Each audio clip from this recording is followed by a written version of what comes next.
Aujourd'hui, nous allons parler d'une histoire qui dérange.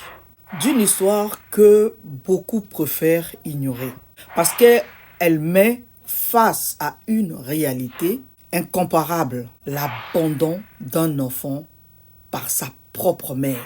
Ce n'est pas une émission pour le buzz. Non. Ce n'est pas une émission pour humilier quelqu'un. Non. C'est une émission pour comprendre, pour protéger et surtout pour poser des questions que notre société évite.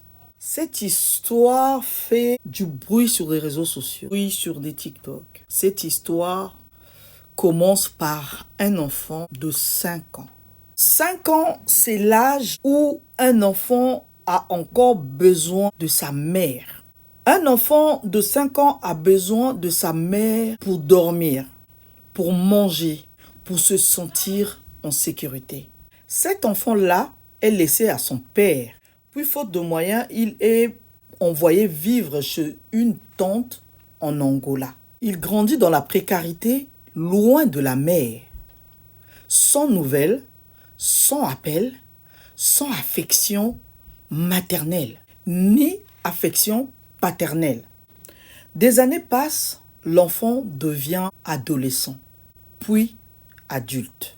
Un jour, l'enfant découvre que sa mère est devenue une personnalité publique, une influenceuse connue par sa communauté. Une femme qui voyage, une femme qui est stable financièrement. Mère célibataire qui vit en concubinage, mais qui élève d'autres enfants dans des bonnes conditions. À ce moment-là, cet enfant ne demande pas de l'argent. Il ne demande pas une maison. Il demande une chose que personne ne devrait mendier. La reconnaissance et l'amour de sa mère. Il appelle. Elle ne répond pas. Il insiste. Silence. À bout, il parle publiquement. Pas pour salir, mais pour exister. L'enfant vient sur les réseaux sociaux. Et là, tout bascule. Oui, tout bascule. Sa mère nie publiquement. Elle dit, ce n'est pas mon enfant.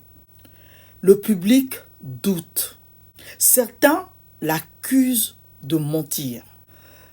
Pourtant, le visage est là. La ressemblance est là. Les témoignages sont là. Le père de l'enfant est là, bien vivant. Puis, un autre mot arrive dans le débat.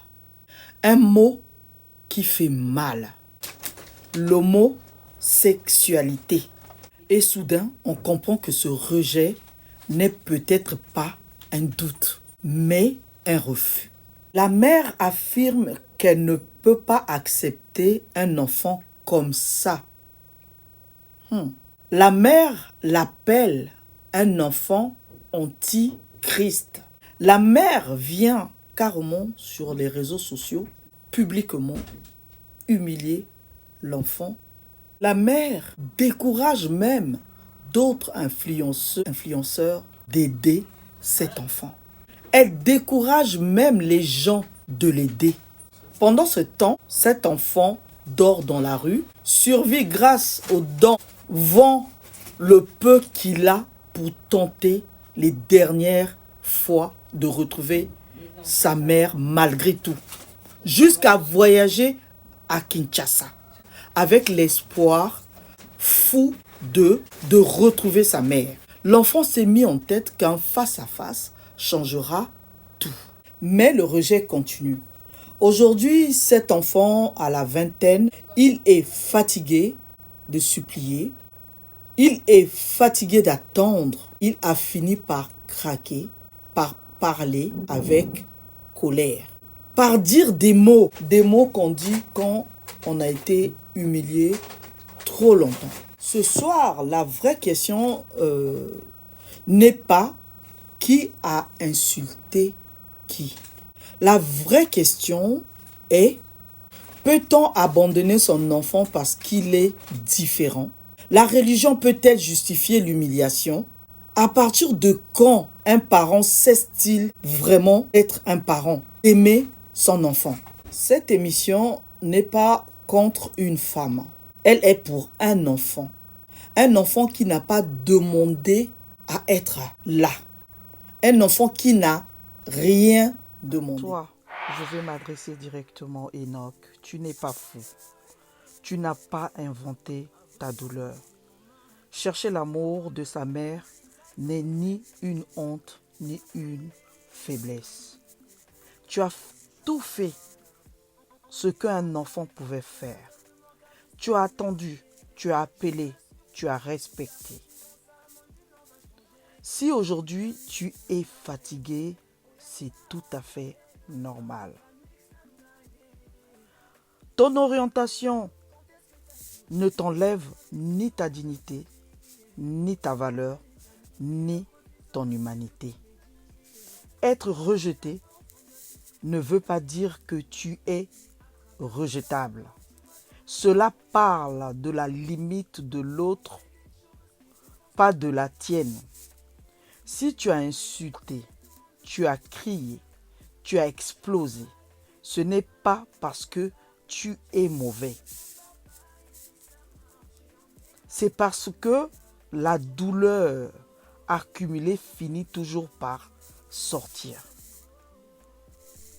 Mais aujourd'hui, je veux te dire une chose importante.